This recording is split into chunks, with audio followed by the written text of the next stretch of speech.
आपल्या चुनाभट्टीत लाल दिव्याच्या गाड्या फिरायला लागल्या. याआधी कधीही फिरत नव्हत्या. नाहीतर आपल्या चुनाभट्टीच्या रस्त्यांचं काय भाग्य की आमदार खासदार आपल्या भेटीला येईल. आता आले ते लोक भीक मागायला, गाजर दाखवायला, प्रलोभनं द्यायला किंवा मग विकत घ्यायला. आता माझ्या मताला किंमत आली. नाहीतर एरवी कोण विचारतं माझ्या मताला. आज चुनाभट्टीच्या ज्या काही समस्या आहेत त्या वर्षानुवर्ष तशाच चालत आल्या. कित्येक नगरसेवक आपण पाहिले, कामं केली त्यांनी, नाही केली असं नाही, पण त्यांनी केलेली कामं ती पुरेशी आहेत का? त्यांनी ज्या सोयी सुविधा उपलब्ध करून दिल्या त्या पुरेशा आहेत का? नाही. आजही आपण मूलभूत सोयी सुविधांसाठी झगडतो आहोत. मग ते पाणी असेल, रस्ते असेल, स्कूल्स असतील. भरपूर लोकांना आपण चान्स देऊन बघितले, संधी देऊन बघितली, पण आजही आपले प्रॉब्लेम्स, आपल्या समस्या अजून तशाच आहेत. आज लाखोंच्या संख्येने आपण चुनाभट्टीत आहोत, नागरिक आहेत.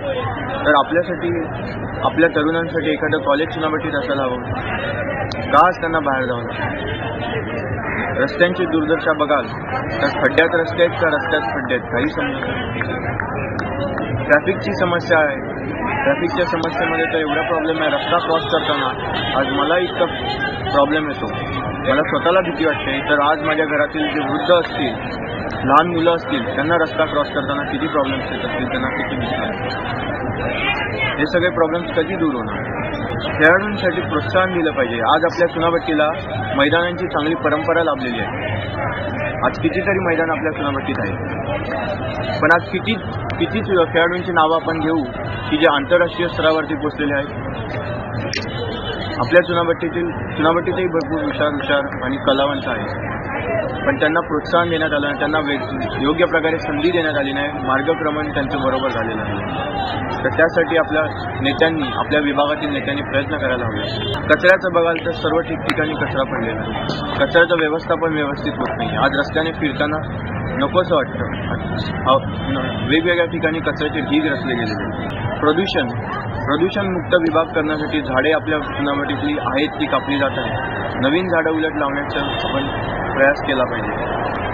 ड्रेनेजची सुविधा ही फार प्रॉब्लेममध्ये आहे.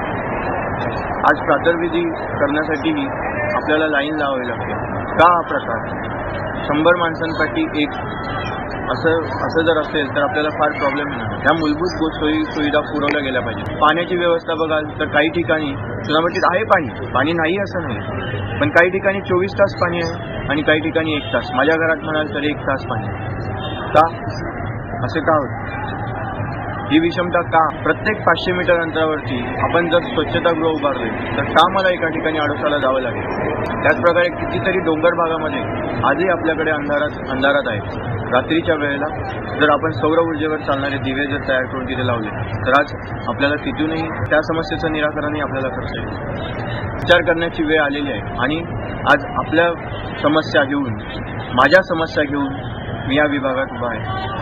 मला माझ्या समस्या माहिती आहेत, मला माझं त्यांचं उत्तर माहिती आहे. तर का म्हणून मी दुसऱ्यावर अवलंबून राहावं?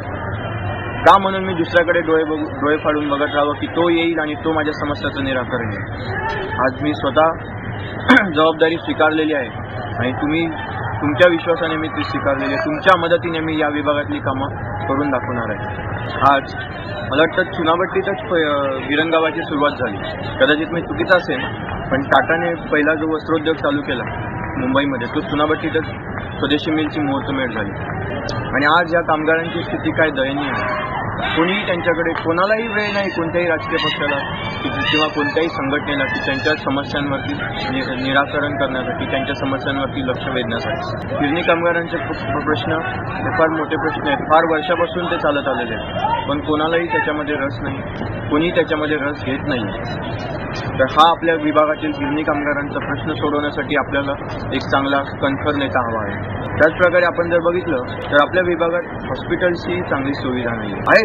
हॉस्पिटल आहेत नाही, पण तिथपर्यंत पोहोचण्यासाठी आपल्याला ॲम्ब्युलन्सची सोय नाही. तुम्ही म्हणाल आहेत ॲम्ब्युलन्सही आहेत, पण त्यांची चाकं गेलीत रस्त्यामध्ये, ड्रायव्हर्स अवेलेबल नाही.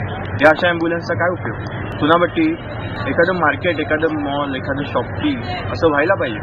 का आपल्या माणसांना बाहेर जावं लागतं? का आपल्या माणसांना खरेदी करायची असेल तर बाहेरच्या विभागात प्रवास करून जावं लागतं? आपल्या विभागात जर अशा काही गोष्टी आपल्याला उपलब्ध करून दिल्या, शॉपिंग मॉल्स, तर आपल्याला आणखी सोयीस्कररित्या खरेदी करता येईल, बाहेर जायची गरज लागणार नाही. आजपर्यंत आपल्या विभागात एवढे नगरसेवक झाले, एवढे नेते झाले, पण महिलांसाठी काही उपाययोजना, महिलांसाठी काही सोयीसुविधा उपलब्ध केल्या आहेत का? वृद्ध लोक आहेत, त्यांच्या वेगवेगळ्या समस्या आहेत, त्यांच्यासाठी काही आपण केलेलं आहे का? त्यांच्यासाठी काही सोयीसुविधा उपलब्ध केल्या आहेत का? चुनाभट्टीमध्ये एखादं नाट्यगृह असेल तर कसं वाटेल, एखादा सिनेमा असेल तर कसं वाटेल? का आपल्याला बाहेर जावं लागतं? आपल्याकडे जागा उपलब्ध आहे, आपल्याकडे कलाकार उपलब्ध आहेत. तर आपल्या विभागात जर एखादं नाट्यगृह असेल, सिनेमागृह असेल तर किती छान.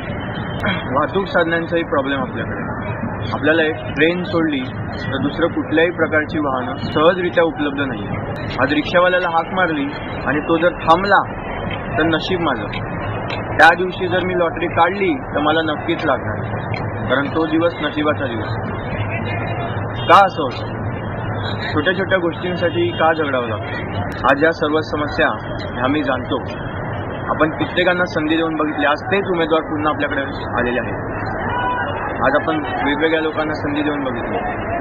माझं मन म्हणतंय की ह्या समस्यांना जर मी ओळखतो, त्यांचे उपाय जर मला माहिती आहेत, तर का मीच पुढाकार घेऊ नये आणि मीच त्या सोडवण्यासाठी उभं राहू नये?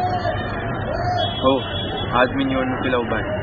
आज या समस्यांचं निराकरण करण्याचं मी जबाबदारी स्वीकारतो आहे आणि मला माहिती आहे तुमच्या विश्वासाने मी त्या पूर्णपणे त्यांचा नायनाट करेन.